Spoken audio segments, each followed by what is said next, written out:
혹시 한 주간 살아가시면서 여러분 특별한 주님의 은혜를 받으셔서 가슴 벅찬 일을 만나신 분 계십니까?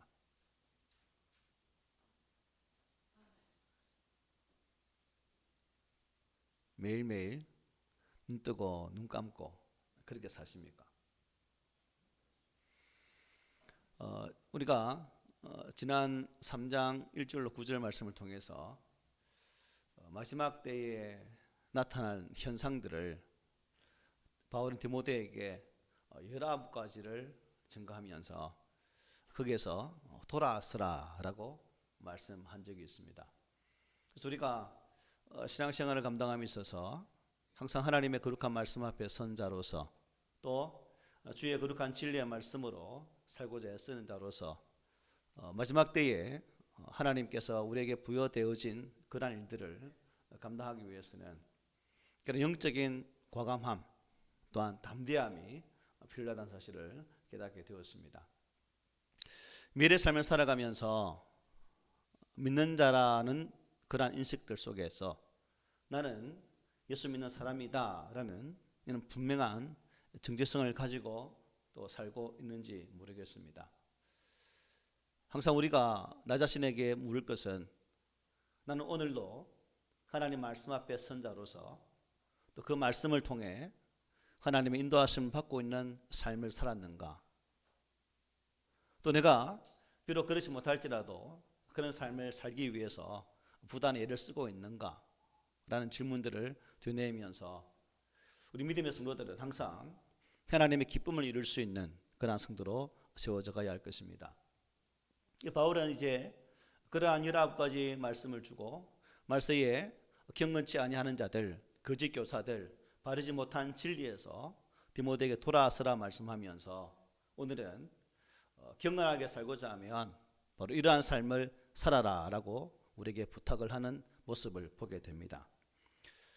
오늘날 우리 현대인의 삶을 보면 참 모두가 나름대로의 특징적인 삶을 잘 많이 살아갑니다. 개성의 시대라 해서 자기만이 가지고 있는 아주 특별한 삶, 저마다 그러한 개성을 이루기 위해서 참 부단히 수고하고 애쓰는 모습도 우리 주변에 종종 볼 수 있다는 사실이죠. 결국 자신의 개성에 따라 살다 보니까 어디에 빠지냐 하니까 극단주의적인 개인주의에 빠지게 되더라는 것입니다. 결국 극단적인 개인주의에 빠지게 되다 보면 결국 이 사회는 온전히 하나 되기보다는 분열될 수밖에 없고 공동체를 생각하기보다는 자아중심적인 생각을 하다 보니까 공동체의 유익을 따르기보다 나 자신의 유익을 따르기 위해서 애쓰는 모습 또한 보게 된다는 것입니다.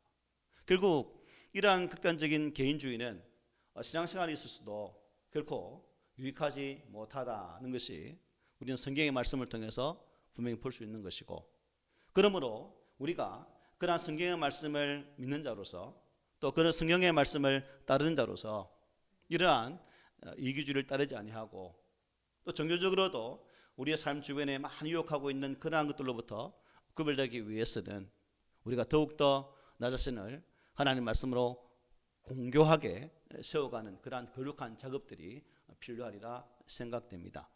그래서 오늘 바울은 우리에게 이 말씀을 주면서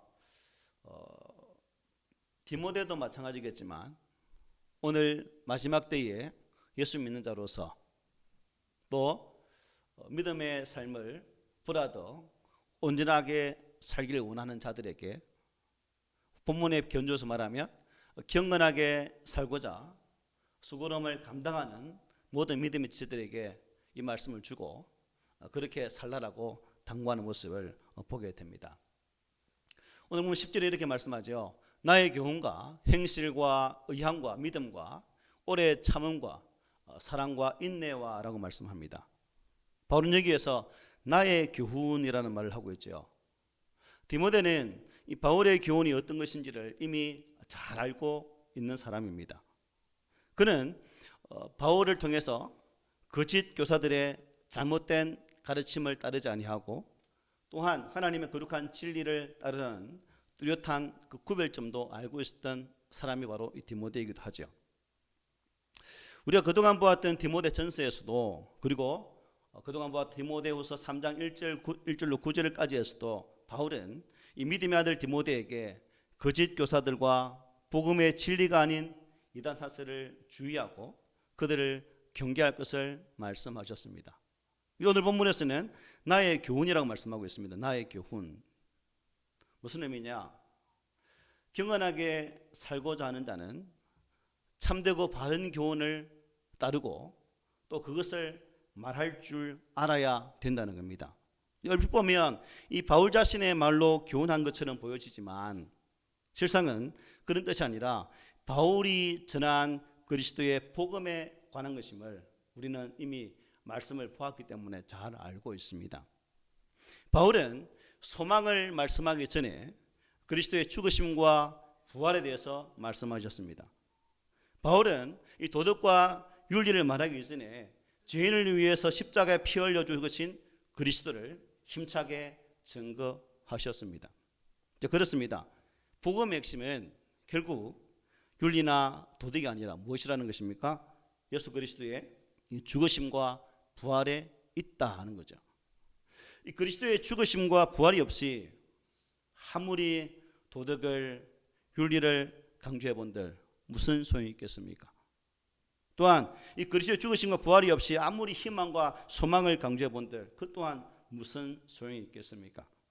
그래서 바울은 항상 이 복음의 핵심인 예수 그리스도의 이 죽으심과 부활을 강조했던 것이죠. 여러분, 다니엘기를 통해서도 많은 간증거리를 우리가 듣게 될 것인데 요즘 TV나 기독 채널을 보면 사회적으로 영성이 뛰어난 그러한 분들이 나와서 또 간증을 하기도 하고 자신이 그 분야에서 뛰어나게 되어진 비결을 말씀하면서 사이사이에 성경 말씀을 이렇게 끼워 넣어서 간증하는 모습을 보게 됩니다. 우리는 그 사람들이 단지 교회에 다닌다는 이유 하나만으로 세상적인 학문이 곧 진리냐 그냥 고지 그대로 들어도 될까? 어떤 분들은 간증을 보면 정말 복음적이고 그 간증 속에 좀 하나님의 말씀을 통한 자신의 삶을 위해 일하신 예수 그리스도를 잘 증거하는 사람이 있는 반면에 어떤 간증을 보면 오직 자기 자신만이 드러나는 간증이 있다는 거죠. 이것을 우리가 잘 구별해서 들을 때에 우리 신앙에 유익한 점이 많다는 겁니다. 여러분, 전하는 사람이 아무리 세상적인 지식으로 그럴듯하게 말할지라도 만약 하나님의 그 말씀의 진리가 전파되지 않는다면 그 말함이 무슨 의미가 있겠습니까? 바울도 세상적인 지식으로 말하면 여러분 잘 알죠? 누구보다도 할 말이 많은 사람 중에 한 사람입니다. 그러나 그는 세상의 지식 위에 그리스도를 결단코 전하지 않았습니다. 오직 그리스도의 죽으심과 이 부활 위라는 이 부활이 토대가 되어서 그 위에 하나님의 거룩한 말씀을 전한 자가 바로 바울이라는 거죠. 제자인 목회자가 저에게 말하기를 지금 부목사인 그 교회를 섬김에 있어서 4년을 섬겼는데 담임 목사님의 설교 속에서 예수 그리스도라는 십자가라는 단어를 한 번도 들어보지 못했다. 한번 했겠죠. 그만큼 강단에서도 오늘날 예수 그리스도가 십자가의 은혜가 증거되지 않는 시대에 우리가 살고 있다는 것입니다. 그렇기 때문에 목회자도 그렇고 성도들도 그렇고 우리가 참으로 경건하게 살고자 한다면 먼저 참된 교훈, 즉 그리스도 예수 위에 우리의 신앙의 삶을 잘 세워나갈 것이고 또한 그 속에서 오직 예수님의 죽으심과 부활을 말할 수 있는 그러한 자리까지 나아가야 된다는 것입니다. 여러분, 경건한 삶을 살고자 애를 쓰고 계십니까? 그렇다면 참된 교훈인 이 하나님의 거룩한 말씀 위에 우리의 신앙을 잘 세우셔서 또한 우리의 증감 속에 예수 그리스도가 잘 나타날 수 있는 귀한 삶을 사시기를 원합니다. 그리고 10절에 보면 또 어떤 말씀이 있습니까? 나의 교훈 다음에 무엇이 있습니까? 행실이란 말이죠. 행실. 11절에 보니까 네가 과연 보고 알았다라고 말을 해요. 이 바울의 메시지는 언제나 바울 자신의 삶을 밑바탕으로 해서 표현되고 있더라는 것입니다. 여기서 말하는 행실이란 주님께 대한 순종과 헌신을 의미합니다. 그리고 그가 그렇게 순종적이며 헌신적으로 살아온 것을 디모데가 어떻게 했다는 겁니까? 11절 말씀처럼 이미 지켜보아서 잘 알고 있다는 것이죠. 바울은 세상적인 지식뿐만 아니라 세상적인 신분이나 기타 모든 면에 있어서 자랑할 것이 여러분 많았습니까? 적었습니까? 참 많았던 사람 중에 한 사람이 바울이었습니다. 우리 잘 아는 것처럼 빌립보 교회를 섬김에 있어서 그 교회에 편지하면서 바울은 이렇게 말하죠. 빌립보 3장 4절 6절에서 이렇게 말합니다. 그러나 나도 육체를 신뢰할 만하며 만일 누구든지 다른 이가 육체를 신뢰할 것이 있는 줄로 생각하면 나는 더욱 그러하리니 나는 8일 만에 할례를 받고 이스라엘 족속이요 베냐민 지파요 히브리인 중에 히브리인이요 율법으로는 바리새인이요 열심으로는 교회를 박해하고 율법의 의로는 흠이 없는 자라라고 고백을 했습니다. 그런데 바울은 이어서 7절 9절에서 이렇게 말하죠. 그러나 무엇이든지 내게 유익하던 것을 내가 그리스도를 위하여 다 해로 여길 뿐더러 또한 모든 것을 해로 여김은 내 주 그리스도 예수를 아는 지식이 가장 고상하기 때문이다. 내가 그를 위하여 모든 것을 잃어버리고 배설물로 여김은 그리스도를 얻고 그 안에서 발견되려 함이라 라고 힘주어 고백을 했죠. 그리고 이어지는 13절로 14절에서 이렇게 말합니다. 오직 한 일, 즉 뒤에 있는 것을 잊어버리고 앞에 있는 것을 잡으려고 표대를 향하여 그리스도 예수 안에서 하나님이 위에서 부르신 부름의 상을 위하여 달려간다라고 빌립보 교회 성도들에게 고백을 했습니다. 그러니까 바울은 어찌하든지 그리스도께 순종하고 헌신하는 삶을 살고자 자신이 과거에 좋게 여겼던 그 모든 것을 어떻게 했다는 겁니까? 과감하게 포기하는 모습을 보여주는 삶을 살았다는 것입니다. 만약 바울이 이러한 삶의 뒷받침이 없었더라면 아마도 이 말씀, 바울이 전하는 그 말씀이 여러분 설득력이 있었겠습니까? 만약 그렇지 않았다면 많은 사람들이 바울에게 그는 위선자라고도 말할 수 있었겠죠.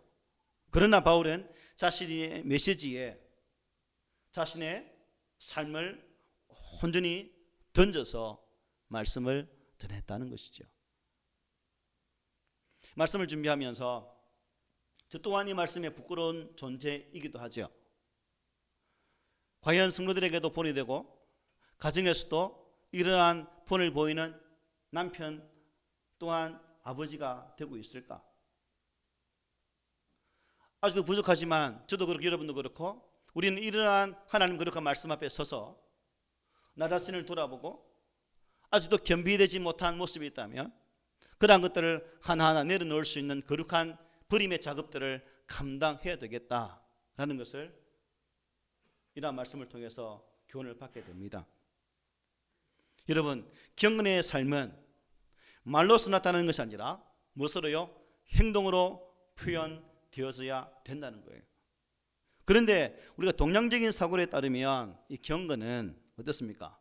건엄하고 무게 있고 매사에 어떻게 해요? 행동거지가 조심스러운 사람을 경건하다라고 말을 합니다. 옛날 요즘 모르게 요즘도 있겠지만 한날 장로석에 큰 교회 장로석이 딱 있거든요. 그 앉아서 딱 거룩한 아주 가까이 가면 그 딜 정도로 뜨거운 거룩함으로 앉아 계신 분들이 참 많았습니다. 가면 라면도 뭐 한 통 막 끓일 수 있는 그러한 거룩함으로 앉아 계신 분들이 많았죠. 과연 그것이 경건일까?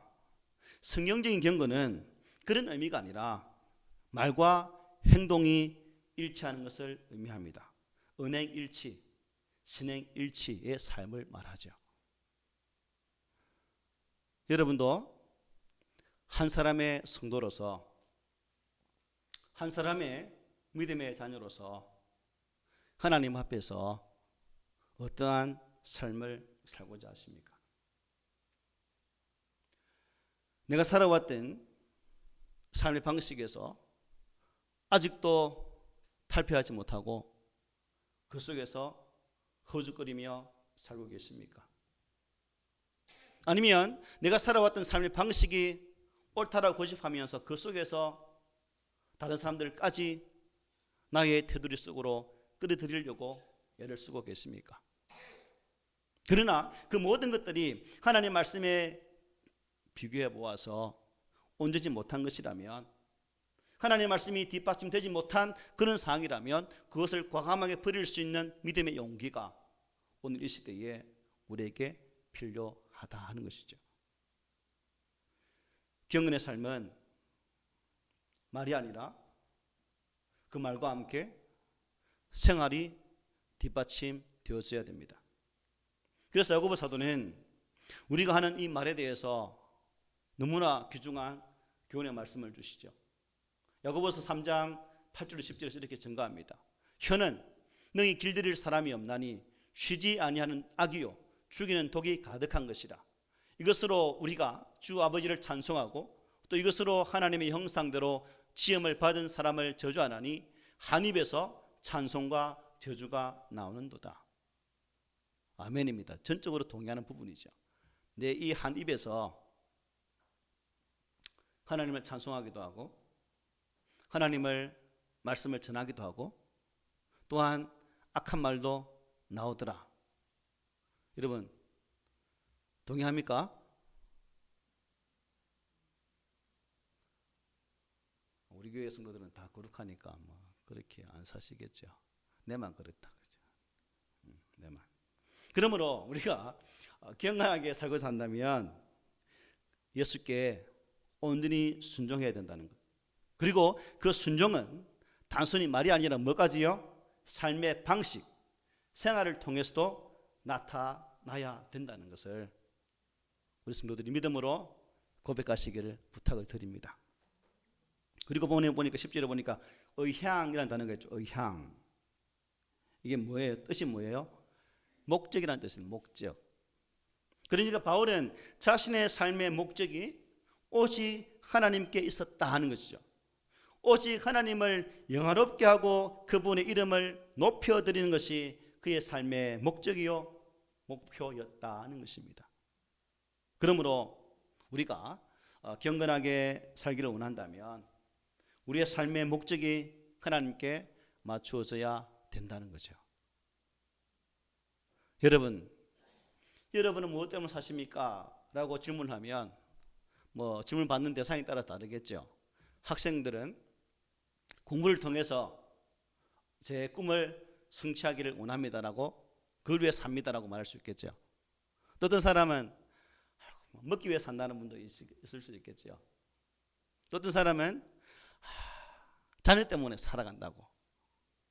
또 어떤 분은 내 가정을 온전히 세우기 위해서 살아갑니다 라고 말하는 분도 있을 겁니다. 배움의 때에 있는 사람과 또한 가정을 이루어서 살아가고 있는 분들의 목적도 또한 삶의 방향도 다를 수 있다는 거죠.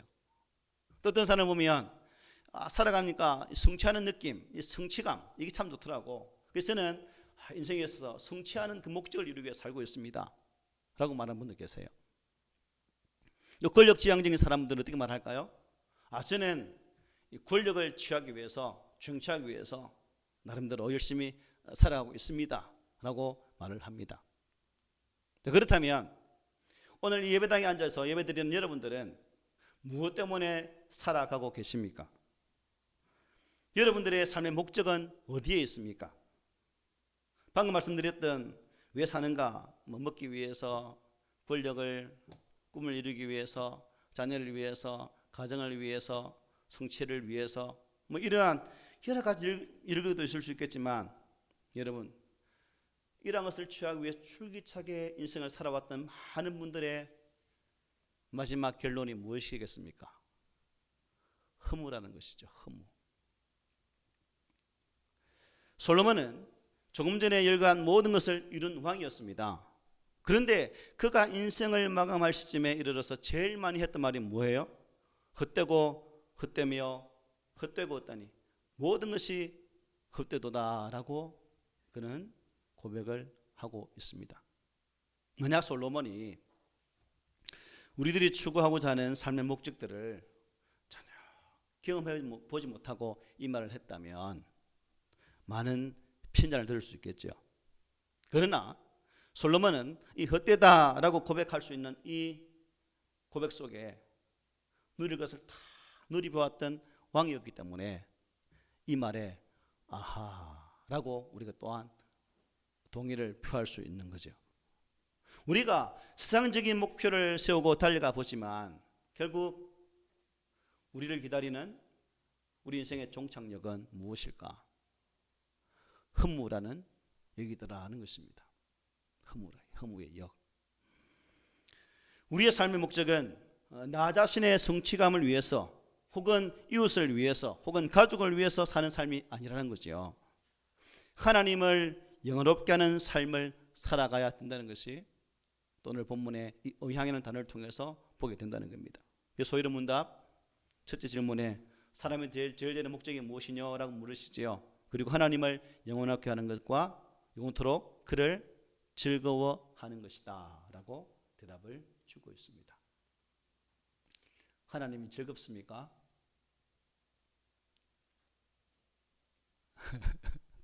즐거워요. 물론 이웃을 위해 사는 것과 하나님을 영화롭게 하는 삶이 분리되어 있는 것은 아닙니다. 그리고 가족을 위해 사는 것과 또 하나님을 영화롭게 하는 것도 분리되어 있지는 않습니다. 우리가 하나님을 영화롭게 하는 삶을 살기 위해서 최선을 다하다 보면 자연히 이웃을 위해서 가족을 위해서 또 주변의 삶을 위해서 그런 삶이 될 수 있는 거죠. 하지만 가족을 위하고 이웃을 위해서 사는 것이 만약 이것이 우선되어지면 하나님을 영화롭게 하는 삶으로부터 멀어질 수밖에 없다는 거죠. 저는 죄송합니다. 여러분을 나무라기 위함도 아닙니다. 지극히 죄송한 마음을 품고 이 말씀을 드리는 거예요. 주일학교 친구들이 교회에 오고 예배 드리는 것 속에서 잠시 타임이 있고 기다리는 시간이 있습니다. 그래서 이제 교육받는 과정의 입장에서 보면 그런 것도 필요한데 우리 성도들의 참 어머님들의 수고로움 애씀이 참 대단한 것 같아요. 이거는 핀잔도 섞여 있는 말이에요. 아이들이 너무 힘들어할까 봐. 애들이 너무 힘든 것 같아요. 라고 말을 들으면 제 속에서 알지 못한 참 표현하기 참 오묘한 그러한 것이 스물스물 올라와요. 신앙은 훈련입니다. 그죠? 동의하십니까? 하나님께서 이스라엘 백성들을 광야에서 당신의 땅으로 인도함에 있어서 40년이라는 훈련 과정을 거쳐서 가나안 땅에 인도하시죠. 하나님이 저 여러분을 구원하기 위해서 그냥 바로 너 구원 그냥 너 죄 사해 주었다 라고 말하면 될 것인데 꼭 하나의 과정이 있습니다. 아들 독생자를 십자가에 죽게 하시는 그 과정의 은혜를 거쳐서야 비로소 우리의 구원의 은혜가 많은 거죠. 그래서 그런 말을 들으면 목회자로서 잘못 가르쳤다는 그러한 나 자신에 대한 질책도 있거니와 참 그런 표현들이 참 듣기가 참 그렇더라는 거죠. 그래서 경건하게 살고자 한다면 우리가 삶의 목적이 정말 하나님을 영화롭게 하는 그런 삶이라면 그런 과정 동안 거쳐야 되지 않을까. 힘든다면 모든 것이 힘들다면 집에 애 다 모셔놓고 계속 불려서 먹여드려야죠. 공부하기 너무 힘든데 공부시키지 말아야지. 왜 그 힘든 공부를 시켜요? 먹고 살기 힘든데 씹어서 또 입에 넣어드려야지. 씹기도 힘든데. 이것은 제 속에서 느꼈던 그런 감정도 있고, 우리가 하나님을 영화롭게 하는 삶을 살아가는 그것이 믿는 사정도들의 목표라면 우선순위가 무엇일까라는 그런 측면에서 한번 생각해 보았다는 거예요. 믿는 자로서 제일 순위는 이웃도 좋고 가족도 좋고 자녀도 좋지만 하나님을 영화롭게 하는 것이 신앙의 첫 순위에 서야 된다는 것이죠. 이것이 경건하게 살고자 하는 자의 삶의 모습입니다. 그리고 마지막 11절 12절에 보면 이렇게 말해요. 경건하게 살고자 하는 자는 뭐도 기꺼이 받으라고 말씀하고 있습니까? 고난도. 박해를 받음과 고난과 또한 안디옥과 이고니온과 루스드라에서 당한 일과 어떠한 박해를 받은 것을 내가 과연 보고 알았거니와 주께서 이 모든 것 가운데서 나를 건지셨느니라. 무릇 그리스도 안에서 경건하게 살고자 하는 자는 다 함께 시작. 박해를 받으리라. 뭐 받는다고요? 박해를 받는다. 여기에 언급되고 있는 장소들, 안디옥, 이고니온, 루스드라. 바울이 1차 전도 여행 때에 돌아보았던 도시들입니다. 그리고 이 도시들에서 바울은 많은 고통을 당하게 되죠. 안디옥은 미시디온 안디옥, 사도행전 13장에 있는 것이고, 이고니온과 루스드라는 사도행전 14장에 소개되고 있습니다. 이 여기에서 바울과 바나바는 수많은 회심자들을 얻었으나 유대인들의 모진 핍박으로 그곳을 떠나게 되죠. 그리고 이고니온에서는 유대인들이 이방인들을 선동해서 이 바울에 대해서 악한 감정을 품게 만들고 바울을 돌로 치려 하는 장면이 나옵니다. 그래서 어쩔 수 없이 이고니온을 떠나게 되죠. 루스드라는 이 디모데의 고향이기도 하죠. 이 바울과 바나바가 나면서부터 안전병에 든 자를 고치게 됩니다. 그런데 이 루스드라 사람들이 그 장면을 보고 무슨 난리를 피웁니까? 이 바울과 바나바를 신으로 섬기고자 하는 그러한 일들이 일어나게 되죠. 특히 이곳에서 바울은 이고니온으로부터 온 유대인들과 그들의 선동에 휩쓸린 그 지역 사람들로부터 돌에 맞습니다. 그리고 죽을 지경까지 이르게 되죠. 그리고 드림을 그냥 버려지잖아요. 죽은 시체처럼 그냥 다 죽었기 때문에. 그런데 다시 살아나서 그 돌에 맞았던 그 루스드라 성에 들어가 다시금 복음을 전했던 바울의 모습이 사도행전 14장에 생생하게 소개되고 있습니다. 여기에서 언급된 장소들은 바울이 핍박을 받은 장소를 말씀드린다면 그 일부분이죠. 그 장소를 다 언급하면서 말씀한다면 1시간, 2시간도 부족하죠. 어쨌든 바울이 여러분 생각해 보십시오. 예수와 상관없이 단지 율법주의자들로 그냥 율법주의자로 살아갔다면 그 시대에 그가 그러한 핍박을 받았겠습니까? 안 받았겠습니까? 받을 이유가 전혀 없죠. 로마의 시민권을 가지고 있습니다. 또 사내들인 공회의 회원입니다. 그야말로 부귀와 권세와 영화를 이룰 수 있는 그 자리에 있었습니다. 그러나 바울은 예수 그리스도 안에서 경건하게 살고자 했기 때문에 그 모든 것을 벗어버리고 박해를 받게 되었다 하는 것입니다. 그렇습니다. 우리도 예수 밖에 있으면, 즉 예수를 믿지 않으면 박해받을 이유가 전혀 없죠. 적당하게 믿으면 고민할 이유도 없습니다. 바람이 불면 부는 대로 그냥 슬슬 따라가면 이런 일이 생길 수가 없죠. 세상에 속해 있는 자를 여러분 세상이 미워할까요? 전혀 미워 않습니다. 동족이기 때문에 미워할 이유가 없죠. 그러나 우리가 그리스도 안에 있기를 원한다면, 그리스도 안에서 경건하게 살고자 한다면 모두 감당해야 된다고요? 박해도 감당해야 된다. 고난도 기꺼이 감당해야 된다는 것입니다. 여러분, 진실로 여러분들이 경건하게 살고자 한다면 그 어떤 고난이 있을지라도 그 어떤 핍박도 기꺼이 맞이할 수 있는 그러한 자세가 필요합니다. 성경은 고난을 피해가라고 말씀하지 않습니다. 그동안 우리가 보았던 디모데후서에서도 바울은 복음과 함께 고난을 받으라고 1장 8절에서 말씀했고, 또 2장 3절에서는 예수 그리스도의 좋은 병사로 나와 함께 고난을 받으라고 이미 선포한 적이 있습니다. 핍박이 있을 것을 분명히 말씀하고 있는 거죠. 그러므로 그리스도 안에서 경건하게 살고자 한다면 그 핍박을 능히 견디면서 나가자는 겁니다. 혹 우리 가운데 심각한 핍박을 받고 계신 분 계십니까? 남편이 교회에 나오는 것을 지극히 싫어하는 분 계십니까? 혹시 시어른들이 교회 나가는 것을 한사코 반대하는 분 계십니까? 경건하게 살고자 한다면 이러한 반대에 부딪히는 것은 당연한 것입니다. 또 직장생활을 하다가 믿음 때문에 믿지 않는 자들로부터의 갈등도 있을 수가 있다는 거예요. 당연한 겁니다. 이거는.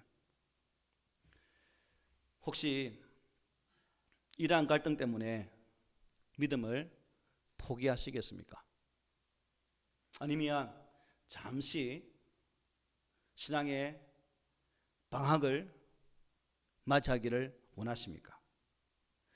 그러한 행위는 경건하게 살고자 하는 태도가 결코 아니지요.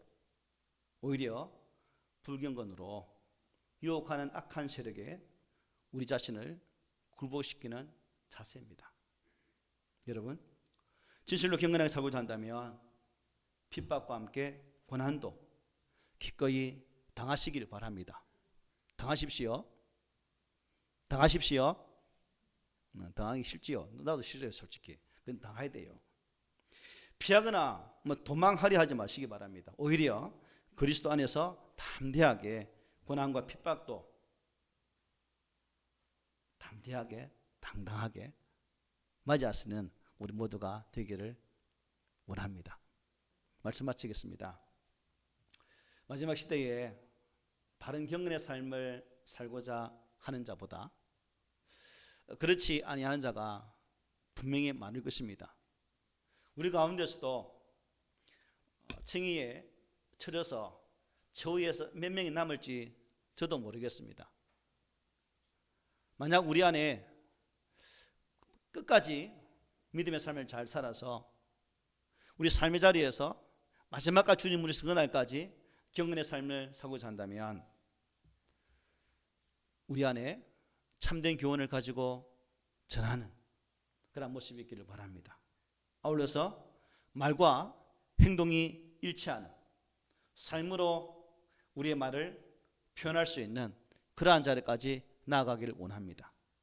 그리고 고난도 기꺼이 받으시고 우리의 삶의 제1순위의 목적 위에 하나님을 둘 수 있는 그러한 믿음의 성도가 되셔서 여러분이 있는 곳, 여러분이 살아가는 그곳이 주의 뜻이 드러나고 또한 그 속에서 고난이 온다 할지라도 주 예수로 말미암아 당당하게 맞서 싸워서 승리하는 믿음의 성도가 되시기를 주의 말씀으로 권면을 드립니다. 아멘.